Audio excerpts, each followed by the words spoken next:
இலங்கையில் நாளை மறுநாள் நடைபெறவுள்ள அதிபர் தேர்தலை இந்தியா, சீனா உள்ளிட்ட உலக நாடுகள் உன்னிப்பாக கவனித்து வருகின்றன. இந்த சூழலில் தேர்தலில் போட்டியிடும் முக்கிய வேட்பாளர்கள் தமிழகர்களின் கவனத்தை ஈர்க்கும் வகையிலான சமூக வலைதள பரப்புரைகளை கையில் எடுத்துள்ளனர்.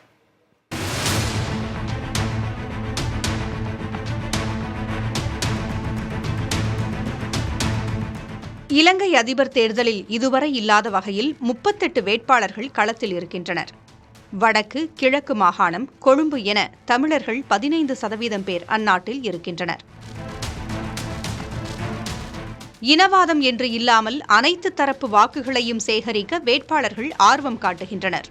குறிப்பாக சமூக வலைதளத்தில் பரப்புரை செய்து வருகின்றனர்.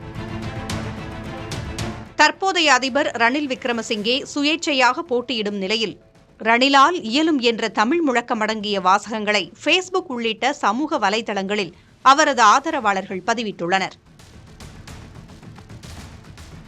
வடக்கு, கிழக்கு மாகாணம், கிளிநொச்சி, திருக்கோவில், அம்பாறை, வெள்ளிமடை, கல்குடா போன்ற இடங்களில் பரப்புரை செய்ததை விக்ரமசிங்கே சமூக வலைதளங்களில் பதிவு செய்துள்ளார். வெல்லும் சஜித் என்ற முழக்கத்துடன் தமிழ் வாக்காளர்களின் கவனம் ஈர்க்கும் முயற்சியில் எதிர்க்கட்சித் தலைவர் சஜித் பிரேமதாசா ஈடுபட்டுள்ளார்.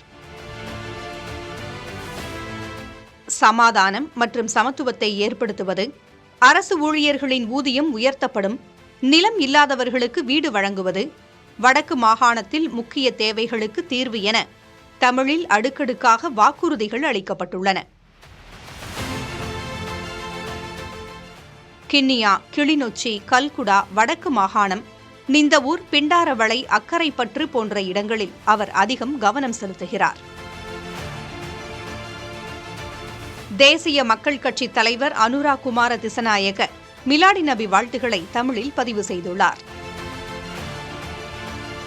அதிபர் தேர்தல் வரும் 21ஆம் தேதி நடைபெறுகிறது.